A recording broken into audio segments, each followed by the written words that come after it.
I'm in Creative Fabrica Studio. I've got my US flag design here, and I'd like to make it circular instead of square. How do I do that? Well, if I go over on the left-hand side to Elements, and I scroll on down and I see that there's shapes, I can click on a basic shape. I can make it nice and big, but I can't seem to stick the flag inside the circle or the circle inside the flag. So you're close if you've gotten this far. What you want to do is open up your Elements, find the shape that you want. So I'm going to go here to Basic Shapes, View All. And now here's the key. Rather than clicking the shape and having it appear, what you want to do is simply drag the shape over. And when I drag the shape over, you can see the edges now are starting to become round.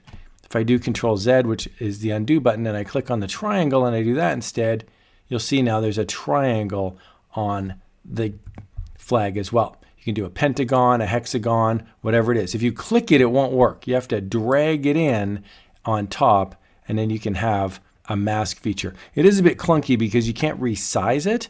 So whatever you drag in, it will just create that shape on the whole size of the graphic.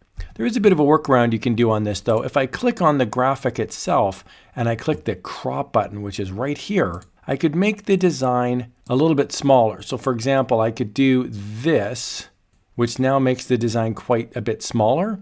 And now if I click on the circle and I drag it in, I can now make it a little bit more of what I want. So using the crop feature, you can adjust the size of the original image and play around with the crop feature. It's not perfect, but it is pretty useful if you want to make a basic image round, triangular, or even fit inside of another image. So for example here, I could take this leaf and I could drag that over, and I could now make a really cool looking American flag design that's superimposed with a leaf on top of it.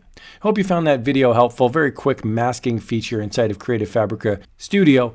I'll put a link to Creative Fabrica Studio in the video description. Just a heads up, it is an affiliate link. That just means if you click on it and you purchase the Creative Fabrica Studio or anything on Creative Fabrica, I would receive a small commission.